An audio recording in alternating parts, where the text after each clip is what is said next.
Hi guys, আমি সোনালি। আর আজকে আমার আলোচনার বিষয় হলো ডিবিটি লিঙ্ক। যারা যারা লক্ষ্মীর ভাণ্ডার পেতেন তারা প্রত্যেকেই অন্নপূর্ণা ভাণ্ডার পাবেন। তবে এই অন্নপূর্ণা ভাণ্ডার পেতে গেলে আমাদের যে কাজটা করতে হবে সবার প্রথমে, সেটা হচ্ছে ডিবিটি লিঙ্ক। আর এই ডিবিটি লিঙ্ক করার থেকে সহজ উপায় হচ্ছে ব্যাংকে গিয়ে করে নেওয়া।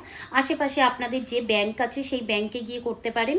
আর তাছাড়াও মোবাইলে অ্যাপের মাধ্যমে আপনারা কিভাবে করবেন সেটা দেখে নেওয়া যাক।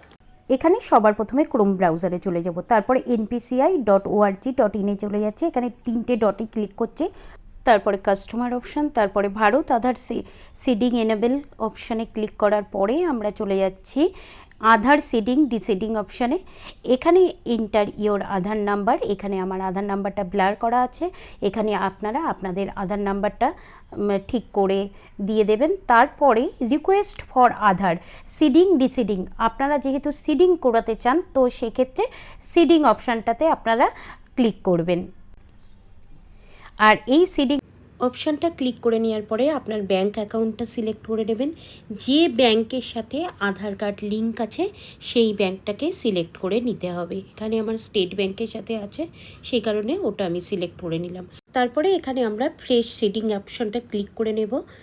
আর তারপরে চলে যাব নেক্সট অপশানটা ক্লিক করার পরে এখানে হচ্ছে ইয়োর অ্যাকাউন্ট নাম্বারটা ব্যাংকের যে অ্যাকাউন্ট নাম্বার আছে আপনাদের সেই অ্যাকাউন্ট নাম্বার দিয়ে দেবেন, কনফার্ম অ্যাকাউন্ট নাম্বারটা দিয়ে দেবেন, দিয়ে এখানে চেক লিস্টটা চেক করবেন।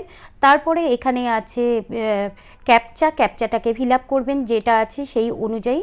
তারপরে সাবমিটে ক্লিক করবেন। ক্লিক করার পরে এখানে চলে আসছে এগ্রি অ্যান্ড কনফার্ম। এখানে একটা আপনাদের মোবাইলে ওটিপি আসবে, সেই ওটিপিটা দিয়ে কনফার্ম ক্লিক করবেন। আর এই কনফার্মটা ক্লিক করার পরেই আপনাদের ডিবিটি লিঙ্কটা হয়ে যাবে। আর যারা ডিবিটি লিঙ্কটা দিনের বেলাতে ওয়েবসাইটটা খুলতে পারছেন না, সেক্ষেত্রে আপনারা অনেক সময় রাত্রিরে ট্রাই করবেন, দেখবেন ওয়েবসাইটটা খুলে যাবে। আর আপনাদের যদি ভালো লাগে এই ভিডিওটা শেয়ার করবেন। যদি অন্য কারোর কোনো কাজে লাগে, কারোর কোনো উপকারে লাগলে সেটা আমারও ভালো লাগবে।